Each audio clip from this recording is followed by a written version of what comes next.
J'aurais tendance à dire, on était plus fort en défense, on était plus expérimenté et on avait un mutant, Zinedine Zidane.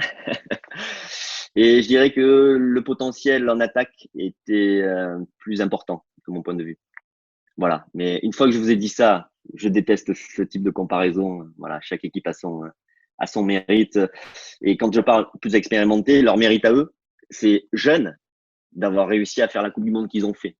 Très jeune, très jeune parce que d'avoir réussi à tenir cette pression et d'avoir cette régularité.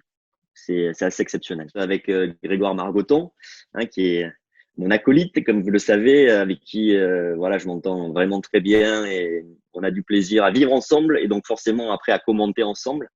Cette Coupe du Monde, elle est montée en puissance, je dirais, à partir de ce fameux match contre l'Argentine. C'est là où tout a démarré d'une certaine façon. C'est un peu emmerdé sur les matchs de poule. Hein, c'était pas génial à commenter, pas dire le contraire.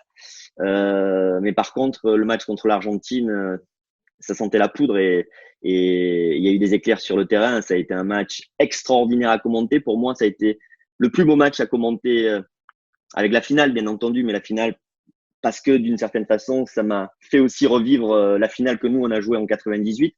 Mais ce match ce match contre l'Argentine, ce huitième de finale contre l'Argentine, il était complètement fou. Il y avait les accélérations d'Mbappé qui a massacré la défense de l'Argentine. Il y a le but de Pavard sur un centre de Hernandez qui est complètement dingue parce que normalement un arrière gauche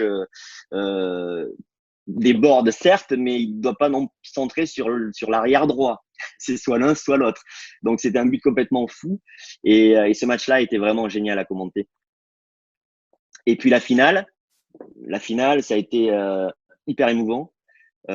C'était un match un peu fou aussi avec beaucoup de buts, avec un temps, vous vous en rappelez, il faisait hyper chaud, c'était hyper orageux, c'était vraiment une ambiance très particulière, électrique. Et puis pour moi, un match avec beaucoup d'émotions, quoi, beaucoup d'émotions parce que j'ai vécu l'entrée dans le stade, j'ai vécu l'entrée des joueurs dans le stade de la même façon que moi je l'avais vécu en 98. Enfin, tout d'un coup, j'ai eu des flashs en fait pendant ce match qui m'ont rappelé beaucoup de choses. Donc, c'était pas toujours facile en fait de rester un peu froid et commenter ce que je voyais parce qu'il faut rester un peu froid et en même temps se laisser aussi porter par l'émotion, quoi. Il fallait trouver un juste milieu.